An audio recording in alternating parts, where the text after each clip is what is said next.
parce qu'en fait, ce sujet-là de la pédocriminalité, je crois que ça va être, enfin, c'est le sujet qui sépare les raclures en fait d'un côté, des humains de l'autre en fait.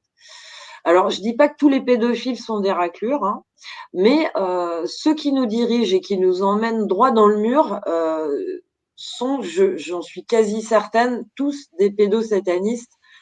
Ceux qui dirigent, ceux qui ont les manettes, ceux-là, j'en suis quasi certaine, d'une manière ou d'une autre, ils en arrivent à ça. Si on veut un jour permettre de lever le voile, parce qu'en fait, tout changement ne passera que par une sorte de révélation un petit peu des choses. Hein. Et pour révéler ce paquet-là qui est bien caché, il va falloir que chacun mette son petit nez là-dedans, tranquillement mais sûrement, et qu'il en parle autour de lui et qu'il mette le nez des copains là-dedans. Et c'est urgent et il est vraiment temps de le faire. Donc, c'est difficile, mais il faut le faire. Super content de t'avoir à l'antenne d'Ondé parce que bah, tu fais un travail extraordinaire et effectivement, à côté de ça, tu es plutôt discrète, enfin présente sur Facebook notamment, etc. Mais c'est vrai que entendre ta voix et voilà, et ça va être, je pense, très intéressant pour plein de gens pour rentrer dans le concret et dans le sérieux. Le site, c'est Dondevamos, Dondevamos, on vous le remettra, .canalblog.com. Je pense qu'il y a pas mal de gens qui le connaissent. À partir de 2011-2012, eh ben, on a vu apparaître sur ce blog des articles traitant de la pédocriminalité. Et puis en fait, courant de l'année 2012 jusqu'à quasiment aujourd'hui, bah, le blog il a plus traité que des réseaux pédocriminels quasiment. Sur mon parcours, en fait, je vais commencer un peu par le début. Je me suis retrouvée, bon, vers 24-25 ans, en fait, c'était mon premier boulot et il se trouve que ma patronne a commencé à me parler de réseaux pédocriminels avec du trafic d'enfants. Alors, bon, euh, j'avais l'impression d'arriver dans un autre monde hein, à l'époque. Bon, j'ai pris les infos comme je pouvais. Sur ce, je me suis retrouvée journaliste en Belgique et au fil du temps, je me suis retrouvée à rouvrir ce qu'on appelle un peu des cold cases en fait, c'est-à-dire une affaire de disparition qui avait Des pas. anciennes affaires non élucidées, quoi, entre Voilà, c'est guillemets. ça. En fait, c'était une disparition à la fin des années 90 d'une nana juste majeure en fait en Belgique. Ça avait jamais été élucidé, mais il se trouve que les proches faisaient plusieurs connexions avec l'affaire du trou, quoi. Donc je Ah, me c'est dis ce que attends, j'allais te demander justement, si c'était à cette période-là, justement. bah voilà, bah c'était bien après, hein, si tu veux. Là, on est vers 2000, je pense 2010 à peu près. Et euh, et Ah, donc mais en c'était fait, une disparition de cette époque-là, de l'époque non, du trou. la disparition a daté de la fin des années 90. Donc c'était vraiment un cold case. Il y avait rien qui avait bougé depuis. Et la version officielle, en gros, c'était bon, on n'en savait rien, quoi. Voilà. Et les proches en fait étaient, il y avait des contacts, si tu veux, avec des proches de Dutroux. Bon, et là je me dis bah tiens c'est bizarre parce que l'affaire Dutroux c'est un prédateur isolé. Bon, il y aurait pas eu que 6 disparitions, donc je commence à creuser cette affaire-là. Je me retrouve avec le dossier Dutroux. Et c'est comme ça qu'en fait je me suis collée sur la pédocriminalité plus en profondeur. Et j'ai ouvert mon blog en 2007. D'accord. Euh, 2007, c'était quand j'ai commencé à travailler comme journaliste en fait. Et c'était pour mettre un peu tout ce que je pouvais pas mettre en tant que journaliste dans un journal, quoi. Voilà. Donc je D'accord. me suis. Au départ, donc t'as commencé la pédo, c'était un sujet qui t'a interpellé, sur lequel tu as voulu travailler. Et donc, au départ, c'était un peu en sous-marin que tu as commencé à alimenter le blog pour dénoncer certaines choses, on va J'étais dire. très axée sur moi le problème en fait que j'avais identifié très tôt, c'était le pouvoir, comment dire ça, le pouvoir du grand capital, on va résumer ça comme ça, sur la politique européenne. Donc j'ai beaucoup travaillé sur le lobbying au niveau des institutions européennes et leur mainmise en fait sur tout le système économique et monétaire. Bon, donc ça m'a amené à la question de la création monétaire, qui est un vrai problème. Et donc, j'avais bien identifié que beaucoup de maux de notre société venaient du fait que, quoi qu'il advienne dans le choix des peuples, on se retrouvait toujours, et que soit, on peut prendre les choses en grand, mais que ce soit carrément l'URSS, les communistes ou les régimes, on va dire, ultralibéraux, tous sont financés par les mêmes, rapportent aux mêmes, c'est juste des expériences de société différentes. Voilà. Donc tout ça, je l'avais compris assez tôt. Sauf que par le circuit de l'argent, c'est impossible de le tracer, en fait, de tracer les responsables à cause des paradis fiscaux qui n'ont pas disparu du tout. Et donc il y a une espèce d'opacité, quoi. Et puis en travaillant sur cette affaire du trou, je me suis rendu compte que une partie de ces grands capitalistes, en tout cas belges, se retrouvaient cités dans le dossier du trou. Et puis en creusant sur deux, trois autres dossiers plutôt anciens, on retrouvait encore des gens bien placés qui protégeaient, etc. Alors, excuse-moi juste Dondé, quand tu dis tu as commencé, je te pose des questions en même temps qui me viennent, mais quand tu dis tu as commencé par le dossier du trou, tu as commencé donc par le dossier de 1235 pages d'enquête?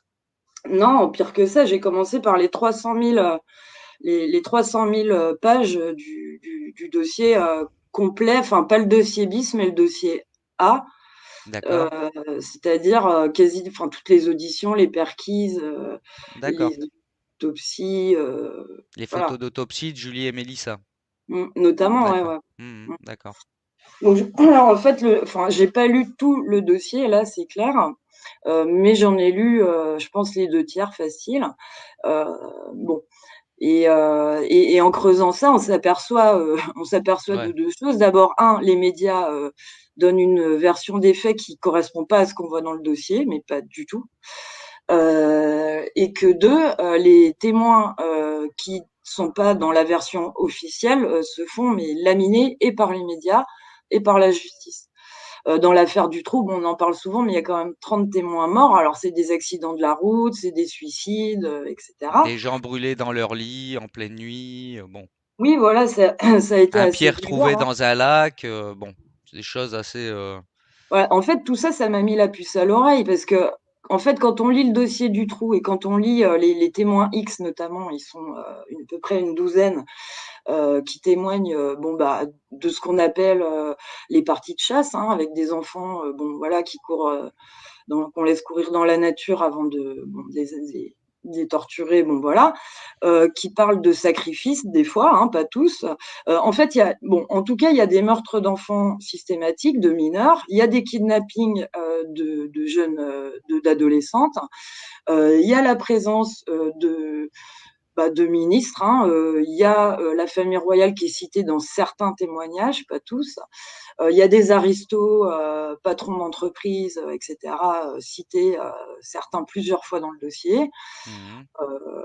Voilà. Bon. Alors, est-ce que tu sais quelque chose? Parce que on entend souvent parler du château des Amérois en Belgique.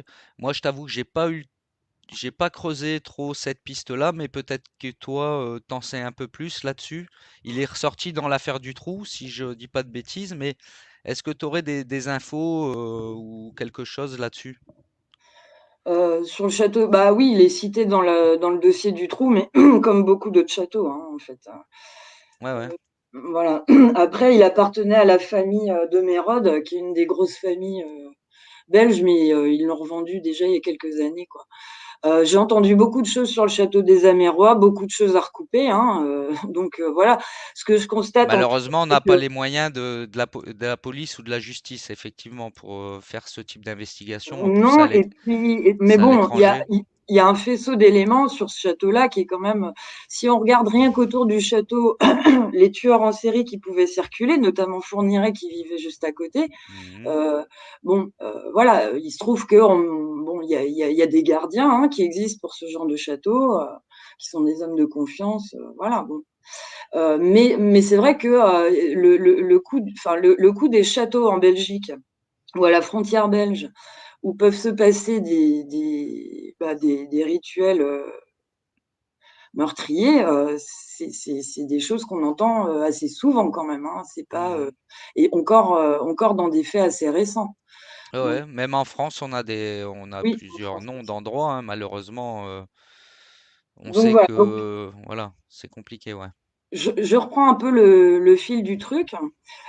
Donc 2012, je publie mon premier article, je crois, 2011 sur l'affaire Dutroux sur le blog.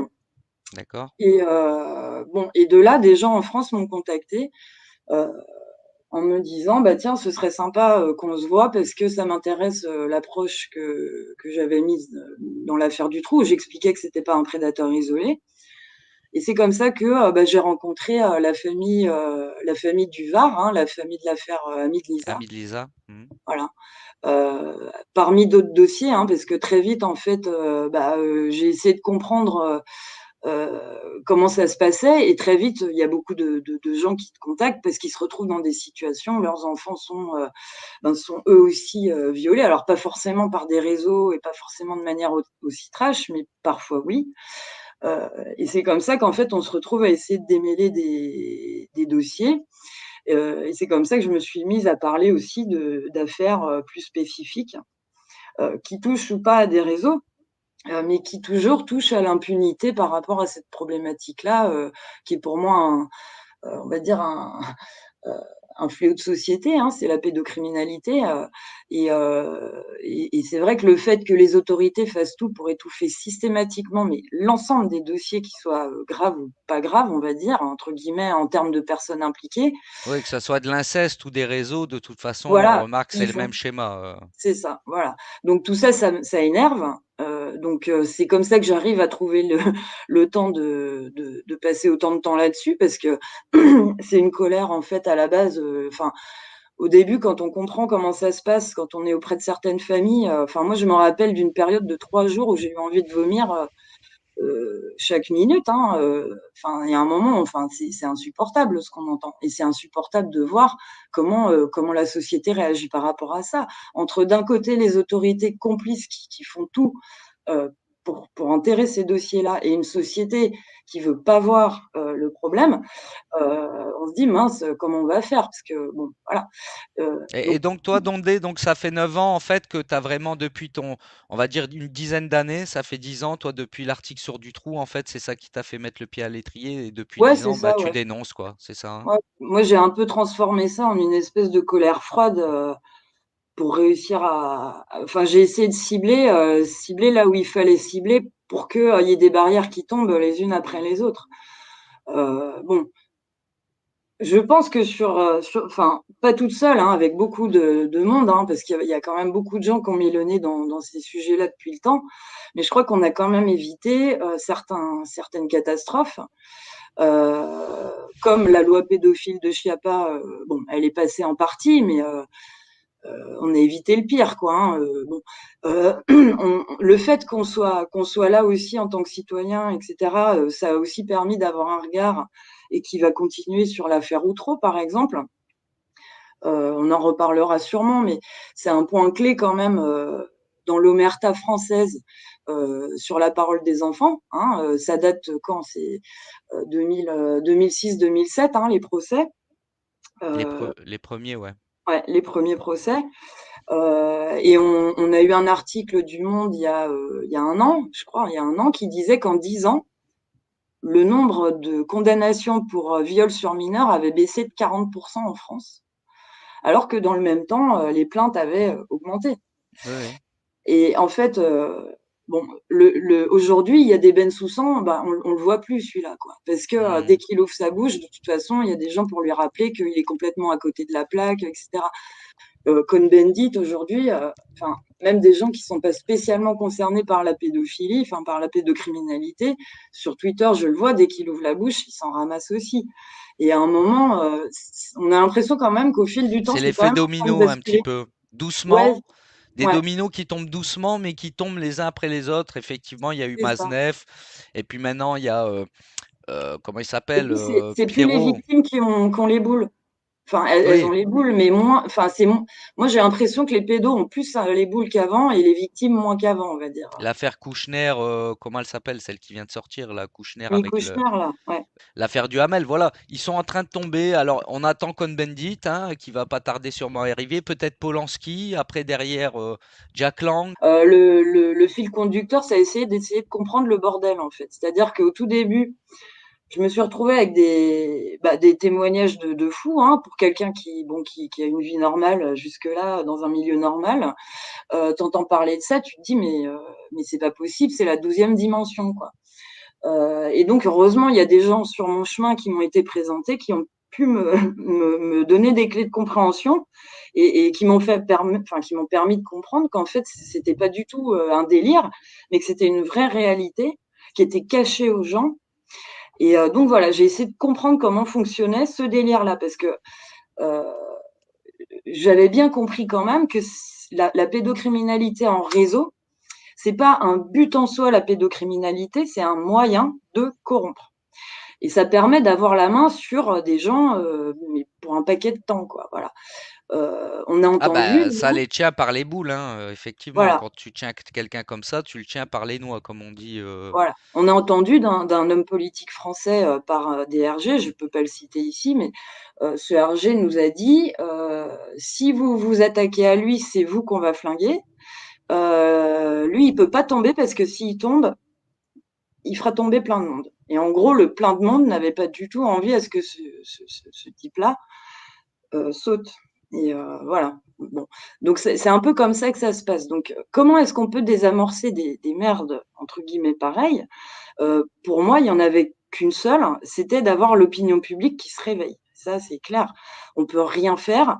Euh, Déjà, les juges à l'intérieur ne peuvent rien faire s'ils sont honnêtes. Les journalistes de l'intérieur ne peuvent rien faire non plus, un petit peu plus aujourd'hui qu'il y a encore 4-5 ans, mais quand même, c'est pas la fête, et ainsi de suite dans la police, et ainsi de suite dans la politique. Donc, c'est pas de l'intérieur qu'on change les systèmes. Le seul moyen, c'est d'avoir une opinion publique qui se réveille, qui bloque, qui fait un peu les chiens de garde de ces enfants-là, hein, et des enfants de demain et des victimes déjà existantes, et qui dit stop. Voilà. Donc, en fait, c'est comme ça que je me suis retrouvée à travailler sur le cas anglais, qui est quand même assez phénoménal, parce que alors là, des victimes qui ont parlé, qui ont dénoncé des ministres en partouze avec des mineurs, etc. Il y en a un paquet. Mais alors, ils ont réussi à étouffer le truc, mais alors énorme. C'est-à-dire que parmi toutes les victimes qui commençaient à dire beaucoup de choses, ils en ont sorti une dont ils ont complètement démoli le discours. Et à partir de là, ils ont jeté le bébé avec l'eau du bain. C'est-à-dire que cette victime-là et 2 ou 3 autres ont été condamnés. Et donc, tous ceux qui accusaient des ministres, en gros, c'est que des mythomanes. Et ils ont créé une commission d'enquête. Alors ça, c'est le meilleur truc pour étouffer, qui a auditionné 2-3 policiers, qui a auditionné 2-3 juges et qui a conclu que bon, c'est vrai qu'ils n'avaient pas tellement creusé à l'époque sur les dossiers, mais bon, il n'y a pas eu de faute. Voilà. Bon, circuler, il n'y a rien à voir. Un Non, truc, mais comme alors qu'on c'est parle toujours de traité. Ouais, de Mm. 40 ans de pédocriminalité, là. Enfin, bon, avec voilà. On a l'affaire Jimmy Savile, en fait, enfin, le mec, il est mort avant que l'affaire explose, mais en gros, on parle de quand même à peu près 1000 victimes officiellement, hein, dont plusieurs centaines qui sont déjà en procédure pour essayer d'être indemnisées. Un mec qui était quand même présentateur de la grosse émission de Popstar à l'époque, Mhm. qui passait à la BBC tout le temps, qui faisait de la charité en trouvant des financements pour des hôpitaux, et il avait les clés des hôpitaux, il allait violer les gamins là-dedans. Alors il y en a même qui te parlent de rituels avec des robes et tout ça. Enfin bon, voilà. Le Des mec, orphelinats, ouais. mais pas que des Mhm. orphelinats, dans des hôpitaux aussi, ouais, ouais. Mais Oui, les hôpitaux, je me souviens, ouais, ouais, tu l'as écrit dans tes articles, ça, je l'avais lu. oui, il avait les clés d'un hôpital psychiatrique où il y avait le tueur en série du Yorkshire, enfin bon, bref, voilà. Mais en fait, c'est un tout petit monde, voilà. Et les gens commençaient à mettre le nez dedans, les victimes commençaient à parler de plus en plus, et ils ont mis tous les médias pour étouffer l'affaire. Et les 2 ou 3 médias qui avaient beaucoup donné la parole à des vraies victimes pour le coup, solides, etc. En gros, ils se retrouvent avec des procédures, ils ont dû fermer, quoi. Donc, et ça leur a pris en tout, entre les révélations de Jimmy Savile 2012, je crois, ou 2014, Et l'étouffement complet de l'affaire il y a 2 ans, bah, ça leur a pris 4-5 ans. Donc, et c'est un peu ce qu'ils ont fait bah, pour l'affaire Dutroux hein, aussi, et ce qu'ils ont fait aussi pour l'affaire Outreau. Exactement. Hein. Mhm. Et l'affaire Outreau, j'en parlais encore récemment avec un ami bah, qui est Frédéric Lavacherie, qui a écrit un livre là-dessus. Il me redisait que lui, quand il travaillait sur l'affaire Dutroux, donc en Belgique en 96, il faisait les marches blanches, etc. Non, 98, il m'a dit, eh ben, il y a des mecs, des renseignements français qui sont venus se renseigner sur comment ils organisaient leur marche, leur comité, etc. Parce que eux aussi en France, et ils venaient d'Outreau, les mecs, et eux aussi en France avaient un dossier similaire. Donc, Mhm. c'est-à-dire que, en fait, ils cherchaient à regarder comment ça se passait en Belgique, parce qu'en 96, l'indignation des Belges a été telle qu'il y a eu beaucoup plus que 100 000, enfin beaucoup plus, il y a eu 130 000 personnes dans les rues le même jour sur un pays de 11 millions d'habitants. Mhm. Euh, Énorme. Bah, c'est pas mal. Et donc, l'État a failli basculer, hein, comme chez nous avec les Gilets jaunes, un Gilets peu. jaunes, ouais, Ouais, j'allais te le c'est dire. un peu le même scénario. Et donc, qu'est-ce qu'ils ont fait? Bah, pour calmer le truc, ils ont infiltré les comités blancs, qui étaient des comités de citoyens qui demandaient un truc tout con, hein, la vérité. Mais alors, la vérité dans un État vérolé par la pédocriminalité et les meurtres, etc., et la Et la trafic de coke, franc-maçonnerie, et et la la franc-maçonnerie et les franc-maçonnerie. business politico-financiers, les détournements d'argent sur le dos des Belges, etc., tout ça est lié, et ben forcément, ça leur plaisait pas trop. Donc, voilà. Et donc, les Français ont bien regardé comment on a étouffé l'affaire Dutroux bien. Et c'est ce qui s'est passé pour l'affaire Outreau en France. C'est-à-dire qu'on a 2 temps dans cette affaire. On a un premier temps. Au début, c'est l'indignation, quand les médias en parlent au tout début, c'est-à-dire, oh là là, un réseau, il viole des enfants, quelle horreur. Voilà. Et puis alors après, on a un basculement. Il y a un D'un coup, deuxième temps, il y a le deuxième effet qui se coule. ouais, le deuxième effet qui se coule, c'est juste avant les procès, où là, bah, en fait, là, c'est les enfants menteurs, c'est oulala, les victimes, bah, en fait, c'était les accusés. Rappelons juste quand même que dans l'affaire Outreau, on a donc 15 personnes de mémoire qui font tous des aveux circonstanciés, 17. qui se recoupent, 17, qui se recoupent tous en termes de timing, de lieu, etc. Donc c'est impossible que chacun ait inventé la même histoire, c'est juste pas possible. Et à la fin, ils se rétractent tous. Mais bon, voilà, la logique humaine fait quand même que quand tu as 17 personnes qui font des aveux circonstanciés sur des tas de lieux et d'endroits et de choses qui se sont passées, c'est juste pas possible que ça soit faux. Une C'est petite Moi, il y a un question juste qui ça. fait me vient, qui, une petite question qui me vient comme ça. Qu'est-ce que tu penses du juge Burgot, toi? Est-ce que tu penses qu'il a bien fait son boulot et qu'il s'est fait lyncher, on va dire, par la justice maçonnique ou sectaire ou par le réseau qui a été protégé par la médiatisation du deuxième procès Outreau? Ou est-ce que tu penses que c'est à cause de lui, comme plein de gens le disent, que l'enquête a été mal faite? non, je pense qu'il a fait ce qu'il a pu avec les moyens du bord pendant tout le temps de la procédure. Mais est-ce que dans l'ensemble, tu penses que lui a bien bossé et Bah, qu'il il a a bien fait, mené en les fait, confrontations, etc.? non, il était jeune, il aurait pu être beaucoup plus stratège. Mais ce qu'il y a, c'est qu'il était tout seul sur le dossier pendant un moment, qui était quand même assez tentaculaire. Et alors, ce qu'on pourrait reprocher, mais ça c'est typique de la justice française, c'est qu'il a été à minima. C'est-à-dire que sur 80 enfants concernés potentiellement, ils ont été 20 et quelques renvoyés comme victimes potentielles au tribunal. Enfin, voilà. Donc, il voulait que le dossier tienne le coup et pour ça, bah, il a pris vraiment le minimum du minimum. C'est-à-dire qu'on s'aperçoit que le dossier a été saucissonné parce que il y a une partie des accusés qui se retrouvent dans le procès Outreau qu'on connaît, mais il y a eu le procès de 2 familles, non 3 familles, de 3 frères et 3 sœurs qui sortaient ensemble, où leurs enfants étaient aussi liés. Enfin, leurs enfants se retrouvaient chez les Badaouis, les Badaouis se retrouvaient avec eux, enfin tout le monde était copain, etc. Et il y a un ou deux autres petits réseaux comme ça qui ont été jugés à part, où Comme le euh, réseau d'Angers, mais pas Angers la ville, la famille d'Angers comme un danger, voilà par par exemple? exemple, voilà, ouais, D'accord. voilà. Et donc il y a eu 2, 3 autres dossiers comme ça qui ont été découpés et jugés séparément, où les gens ont été condamnés, mais en fait c'était lié au même système, quoi. Ouais, c'était le même réseau en définitive qui, avec les Il y mêmes avait plusieurs clients et réseaux qui se croisaient. les mêmes familles qui se croisaient, voilà. Et Il y par avait contre, à ces plusieurs procès-là, réseaux. il n'y avait pas de médias. Il n'y avait pas, Ah Non, non. il y avait pas nos non, amis, c'était des procès sous le radar. Hmm. non. Mais j'ai écrit un article là-dessus qui s'appelle Quelques affaires connexes à l'affaire Outreau, où j'en cite deux ou trois comme ça. D'ailleurs, sur Outreau, je voudrais une anecdote qui pour moi résume hyper bien l'affaire. Vous étiez là, vous, au procès de De Rennes. Legrand. Ouais. Legrand, oui. Et le moment pour moi qui résume mais vraiment l'affaire, c'est au moment où ils étaient en train de, donc ils avaient lu la lettre de la déposition de Badawi en fait sur le meurtre de la petite fille, donc où elle décrit toute la scène dans l'ordre chronologique, elle décrit la petite fille, elle décrit qui fait quoi, voilà. Et De meurtre, tu parles? du meurtre, ouais. Et Voilà. donc après, il demande à Legrand, bah c'est marrant parce que vous étiez pas dans la même prison, puis vous avez dit exactement les mêmes détails et tout. C'est quand même bizarre. Et là, tu as Legrand qui dit, je suis rentré dans la tête de Myriam Badawi. Et là, en fait, on était en train de plonger dans le monde des extra-lucides. Personne n'a tiqué au procès et c'est une explication qui a satisfait tout le monde. Et tu te rappelles du moment où il y a les experts à la fin là. Waouh, dans les experts, on a eu Van Gissegem quand même. Hmm. Donc Van Gissegem, c'est un, comment on a, je sais même pas ce que c'est, si pédopsychiatre, je crois qu'il est, et c'est le mec quand même qui a formalisé en France les auditions de mineurs victimes. Donc Exact. il arrive au procès, Van Gissegem, et donc on lui demande, voilà, pour qu'un enfant dise pas des mensonges, d'après vous, comment faut l'entendre? Et en gros, je rigole pas, on a pris les notes, moi je les ai mises quelque part. Il a dit en gros que déjà l'enfant, il doit y aller tout seul à la police sans parler à un adulte Je avant, m'en quel que souviens. soit son âge. Il faut que quand il arrive à la police, ce soit impressionnant. Donc il faut des policiers en uniforme.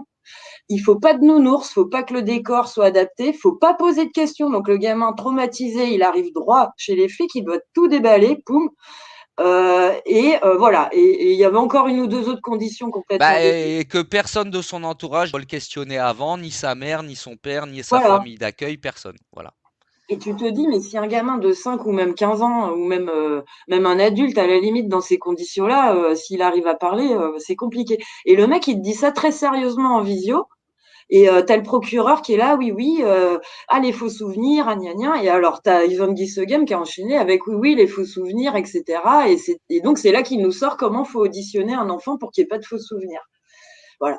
Et en fait, ils s'en sont bien tirés dans ce procès-là. Alors, l'affaire des faux souvenirs, C'était- faudrait y revenir si on a le temps un jour, mais Bah, c'est quand même on peut en parler, on a bah, du temps. c'est un concept qui a été inventé par Richard Bensoussan, Hinderwager, qui est un pédophile américain, qui était d'accord. à la fondation des faux souvenirs, qui était complètement lié à la CIA. D'ailleurs, c'est pas étonnant vu que ça a permis d'étouffer toutes les affaires de réseaux pédocriminels et satanistes, puisqu'en fait, on disait que les enfants, bon, eux, ils étaient sûrs de dire la vérité, etc. Ils mentent pas, mais ils ont des faux souvenirs. Et comment mettre des faux souvenirs? Bah, par exemple, ils ont regardé un film porno, donc en fait, ce qu'ils racontent, ça vient du film porno. Puis Où comme il a ils ont fait vu un Alice rêve. au pays des merveilles, bah voilà, ils confondent, machin, bon bah c'est tout. Donc, et en fait, si on les écoute bien, ces gens-là, il faut d'abord éliminer toutes les potentialités de mensonges ou de d'erreurs ou de faux souvenirs, etc. Et si on a tout éliminé, alors peut-être que l'enfant dit la vérité. Or, on sait par des études, notamment canadiennes, que sur déjà les moins de 4 ans, le taux de mensonge, il est de même pas 2%. Et c'est C'est vraiment, vrai. ouais, mais c'est même pas qu'ils mentent, c'est que c'est mal interprété. Enfin bon, voilà. Et que de toute façon, chez Non, les après, mineurs, même, allez, on va dire un menteur, ça peut arriver, tu sais, une personne folle qui va, est mal intentionnée, qui va, en bourrant le crâne à son gosse, lui dire tu vas ah aller oui, dire ça, oui, ci ou oui, tu oui, vas aller c'est dire les ça. 2%, ouais. Néanmoins, tu as beau dire à un enfant, tu vas aller dire ci, tu vas aller dire ça. Mais S'il il tombe tient pas sur le un, mensonge, le petit, hein. s'il tombe sur un professionnel formé à reconnaître les réminiscences, d'accord? Parce qu'un enfant, quand il parle de ça, il va avoir des réminiscences, il va devenir rouge, il va se dandiner, il va se recroqueviller, il va avoir des Mhm. sueurs, il va devenir blanc, il va devenir rouge, il va suer. Tu vois, il y a des choses qui ne trompent pas qu'un enfant non violé ne peut pas inventer. Voilà. Et ça, ça fait partie des choses qu'un professionnel formé arrive à reconnaître aussi. Bon, eh ben, en définitive, c'est très facile de le détecter, ce cas-là. Mais comme tu dis, c'est 1 à 2 sur 100. Donc ça veut dire c'est une infime Sur les petits, ouais. minorité des cas. Et d'ailleurs, j'ai déjà dit, connais-tu toi ou même Pierrot ou même les gens qui nous regardent, connaissez-vous, vous, quand vous avez été minot, un enfant qui a accusé à tort pour se foutre de la gueule de quelqu'un ou pour lui faire du mal, une personne de l'avoir violé? Moi, j'en connais pas, hein. Non, mais ils Personnellement, ont complètement inversé le truc, c'est-à-dire bien qu'on part sûr, du voilà. principe que les enfants mentent. Lui, quand on écoutait Van Giesegen, c'était ça. Il part du principe que Que l'enfant tous ment. les enfants, ouais, ils mitonnent, c'est ça, Voilà. tous. Et quand on entend Paul Bensoussan, qui est venu témoigner au procès d'Outreau, mais le deuxième, je crois, en 2006, pour dire que bah, les enfants mentaient, Je crois ouais, même lui c'est à, aussi. je crois même c'est à ce procès qu'il a dit, et la majorité de ces enfants qui mentent, c'est pour attirer l'attention vers eux. Tu Oui, parce vois, qu'ils sont traumatisés, etc. Oui, attirer oui. de l'attention d'un des Ouais. deux parents, donc ils inventent, oui. Non mais En tout cas, alors je peux dire un truc positif par contre, et ça c'est l'expérience que j'ai parce que les familles que j'ai pu aider il y a 10 ans au début me l'ont dit. C'est-à-dire qu'à partir du moment où on commence à mettre le focus, c'est-à-dire que vous parlez vous sur votre site ou que moi je parle sur un site ou un blog d'une affaire, les abus s'arrêtent. C'est-à-dire qu'on récupère pas les enfants tout de suite, hein, mais les abus s'arrêtent. C'est-à-dire qu'ils savent très bien que là, voilà, ça rigole plus, qu'on est derrière et que Il y bon, a des gens vigilants. c'est vrai, S'il y a nous le voilà. aussi on moindre l'a truc nouveau, constaté que ouais. déjà Et le rapport de rien que force ça c'est change. une bonne chose. C'est Voilà. ça, rapport de force. La peur change de camp. Oui, moi je me rappelle d'un dossier où Voilà. on devait à chaque audience remettre toutes les pièces qui étaient, bah, toutes les certificats médicaux, enfin toutes les pièces à charge en fait, elles disparaissaient du dossier à chaque audience. J'ai Ah, interviewé en si Belgique t'as, la ouais, oui, c'est gendarme en vrai, c'est vrai. chef qui réglait les auditions de mineurs victimes de violences sexuelles. C'est elle qui disait et qui formait tous ses collègues en Belgique. Je lui ai dit non mais et c'était les auditions Van Giesegham, donc questions très ouvertes, etc. Et je lui ai dit mais vous vous rendez compte que même avec ça, il se passe rien au tribunal. Et elle me dit oui parce que au final c'est la parole du pédophile contre celle de l'enfant. Et ça finit toujours comme ça. Parce que même quand on trouve des traces, les traces, on va dire ah bah oui, mais c'est autre chose. Il avait la diarrhée, il avait voilà. Donc on en est encore on est encore dans un Moyen Âge en termes de preuves, de recueil de la parole de l'enfant. On n'a même pas d'IRM des voix basses Ah des ouais. enfants. Ah non, mais on a des outils rouillés du Moyen Âge alors qu'ils Exactement. nous montrent NCIS à la télé. C'est pour Et ça que tout je fais le ça, et parallèle tout ça, souvent. ça participe à l'impunité. Et donc, il faut démonter chaque niveau. Donc, un des niveaux, c'est les examens médicaux. Un autre niveau, c'est le JAF. Un autre niveau, c'est les services sociaux. Hmm. Un autre niveau, voilà, ça va être le politique, les assos, etc. Voilà. Ah non, Bon, mais là, c'est Alors, tout l'appareillage de protection de l'enfance qui est dysfonctionnel et voire c'est malveillant ça. quand il n'est pas corrompu. Voilà. dans les médias, est-ce que tu as vu, toi, qui donc a une Alors, expérience de évolution, journaliste, ouais. l'évolution dans les médias, est-ce que c'est un lien peut-être avec Évolution les... positive dans les médias. Effectivement, ça a été l'omerta pendant longtemps. Les médias parlent difficilement des affaires de pédocriminalité, mais là, ils commencent à s'attaquer à des grandes figures, hein, du showbiz, du politique. C'est déjà un bon début. Il faut que je précise quand même que au niveau, en fait, les journalistes sont musés de toute façon sur ces affaires-là, comme sur toutes les affaires qui passent en justice, parce que avant qu'il y ait une instruction, on peut en parler, mais il faut recueillir les deux points de vue. Donc, on peut pas prendre parti en tant que journaliste pour l'un ou l'autre, ça n'a pas été jugé. Pendant la procédure, il y a le secret de l'instruction. Donc les journalistes n'ont pas le droit de donner, enfin théoriquement, on n'a même pas le droit de parler des affaires. Hein, voilà. Après, il y a le procès. Donc entre le moment du début du procès et le moment du jugement, là, on a une fenêtre de tir. On peut relater les éléments du procès et d'autres éléments qui vont dans le sens de ce qui a pu être dit ou contrer ce qui a pu être dit, mais les débats sont à peu près libres. Et après le jugement, on n'a plus le droit de contester une décision de justice. Donc, c'est-à-dire que quand il y a eu un classement sans suite, pour un journaliste, ça va être très difficile après de dire ah bah oui, mais ça a été classé sans suite, mais il y a quand même des éléments sérieux. Ça Donc va tu pas veux du dire tout que le faire. t'as même pas le droit d'interviewer la personne qui a perdu le procès pour qu'elle dise ce qu'elle a à dire. Bah alors si tu le fais, tu es obligé d'aller interroger l'autre partie, de bien rappeler qu'elle a perdu, Hmm, etc. Je vais te hmm, donner un hmm. exemple, c'est pas sur la pédocriminalité, mais bon, j'étais journaliste. Il y a eu un procès pour un père de famille qui s'est retrouvé au chômage, qui a vendu du shit. Et il a pris une peine que j'ai trouvée hyper lourde, mais hyper lourde. Il a pris, je crois, 2-3 ans ferme, sachant que des pédophiles en Belgique, ils ont du sursis, hein. Donc, j'ai été voir Oh, le même père en de France, famille. tu En sais. France aussi, je te rassure, hein. Tapez Ouais, sursis sur bon, notre j'ai site, été les amis. voir le père de famille pour essayer de comprendre comment ça s'était passé le bordel, comment il s'est retrouvé à ça. Et bon, il m'a expliqué comment il s'était retrouvé à faire ce truc-là. Ça lui faisait pas plaisir, mais il avait que ça pour faire bouffer ses gamins. Bon, j'ai écrit un article qui est certes probablement un peu complaisant, mais bon, qui reconnaissait sa culpabilité, qui remettait pas en cause la décision de justice. J'ai eu un coup de fil plus un mail du procureur le lendemain, hein, le jour de la publication de l'article, hein, pour me dire non mais là ça ne va pas, vous remettez en cause une décision de justice, je veux un droit de réponse.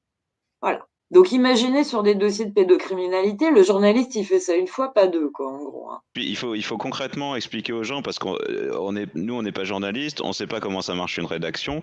Donc toi qui as été journaliste, effectivement déjà il y a plein de journalistes qui sont à la précarité, qui sont des pigistes, mais en plus explique-nous concrètement, toi en tant que Bah moi par journaliste par exemple, il y exemple, a eu tu veux l'affaire faire un article sur un réseau de ouf et concrètement qu'est-ce qui va se passer?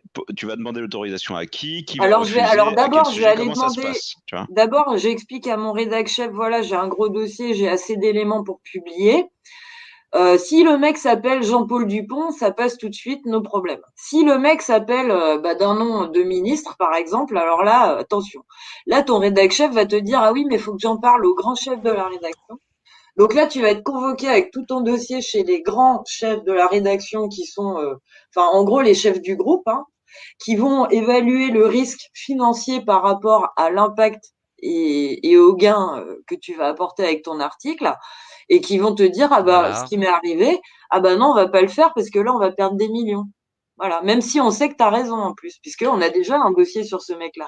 Alors ça c'est ce qu'ils Texto. te disent en façade, Voilà. sauf qu'en vrai la décision elle est pas prise sur des raisons d'argent, Non, je mais si, suppose. parce que, Si en quand fait, même? non, non, Toi tu si, penses si, ça? parce que je l'ai fait dans un autre pays, là, je l'ai fait en Belgique sur un dossier français. Je peux te dire que ils auraient bien aimé, mais sauf que ils m'ont dit, les pièces des dossiers, elles se perdent dans ces cas-là. On est sûr de perdre des millions. Ils m'ont dit, là, c'est sûr.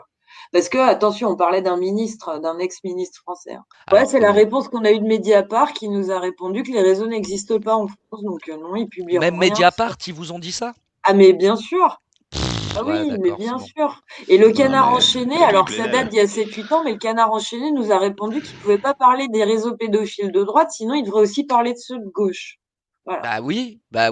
de Ah l'extrême non, mais gauche et de l'extrême bah, c'est la droite. Et réponse qu'on nous a donnée. non, mais c'est L'argument quoi ça? extraordinaire, extraordinaire. Voilà, Parce c'est qu'en tout. plus, ces gens-là, ils sont dans des réseaux de corruption qui touchent pas que à la pédocriminalité. Donc l'argent, en gros, il est sans fin. Ils peuvent, ils sont protégés par tout un système. Donc, ce qui fait que toi, tu t'attaques à ça. Le rapport de force actuel fait que devant certains réseaux et certains types puissants, même si tu as les dossiers les plus crades sur eux, tant que tu n'as pas la preuve matérielle, et encore, ils arriveraient sûrement à la contester, bah, ça sert à rien en fait. Ça sert à rien. Et en plus de ça, aujourd'hui, l'opinion publique est pas encore prête suffisamment à ce qu'un dossier comme ça sorte. C'est-à-dire qu'on leur dirait oui, mais c'est que des conneries, bah, ils croiraient que c'est que des conneries. Et donc, tu aurais risqué la vie de plein de gens, toutes les victimes, tous les témoins, pour un truc qui servait à rien, en fait. Voilà. Donc aujourd'hui, c'est pour ça qu'en fait, ça sert à rien d'aller dans des dossiers ultra tendus. Je veux dire, moi, j'en ai accumulé sans pouvoir beaucoup en prouver en justice, hein, mais j'ai accumulé assez d'éléments pour embêter certaines personnes bien. Mais je publie pas ça parce que le plus important aujourd'hui, c'est pas d'emmerder ces gens-là, c'est plutôt d'essayer de lâcher les taux sur les dossiers qui se passent là, les enfants là aujourd'hui qui sont dans la justice, quoi. Et donc, pour avoir une certaine marge de manœuvre dans ce que je dis, il faut que je puisse avoir une capacité quand même de nuisance envers certaines personnes aussi, quoi. Voilà. Et en gros, c'est comme ça que ça se négocie, hein. Voilà. C'est triste, hein. Mais de toute façon, moi, ce que je vais faire un jour, c'est de tout dire. Tous mes dossiers, je suis en train de les classer, de les mettre bien, pour qu'ils puissent être diffusés le moment venu. Franchement, moi, ils m'ont jamais fait Hmm. peur, hein. Il y a beaucoup de gens qui ont essayé de me faire peur, hein, même des gens Hmm. proches qui étaient des bons indicateurs. Il y a des chemins où je suis pas allée, certes. Mais non, enfin, moi, j'ai pas. Par contre, je connais la loi. Je sais à la limite de ce que je peux dire. Au-delà de l'écran d'ordinateur, est-ce que tu pourrais nous livrer quelques Alors, trucs Sans bah, je citer de vais, nom, mais des choses qui t'ont choqué ou quoi, interpellé. bah, Ouais. je vais déjà m'adresser un peu aux gens qui débarquent sur ces sujets et qui ont du mal à s'y retrouver. Je leur dirais déjà à ceux-là qu'il faut continuer. Euh, Parce qu'en fait, ce sujet-là de la pédocriminalité, je crois que ça va être, enfin, c'est le sujet qui sépare les raclures en fait d'un côté, des humains de l'autre en fait. Alors, je dis pas que tous les pédophiles sont des raclures, hein, mais ceux qui nous dirigent et qui nous emmènent droit dans le mur sont, j'en suis quasi certaine, tous des pédosatanistes. Ceux qui dirigent, ceux qui ont les manettes, ceux-là, j'en suis quasi certaine, d'une manière ou d'une autre, ils en arrivent à ça. Donc, si on veut un jour, et même j'espère rapidement, euh, permettre de lever le voile, parce qu'en fait, tout changement ne passera que par une sorte de révélation un petit peu des choses. Hein. Et pour révéler ce paquet-là qui est bien caché, il va falloir que chacun mette son petit nez là-dedans, tranquillement mais sûrement, et qu'il en parle autour de lui et qu'il mette le nez des copains là-dedans. Et c'est urgent et il est vraiment temps de le faire. Donc, c'est difficile, mais il faut le faire. Ils viennent quand même de nommer Guigou au Ah oui. Oui, conseil, ça oui. à la commission sur les violences sexuelles contre les mineurs.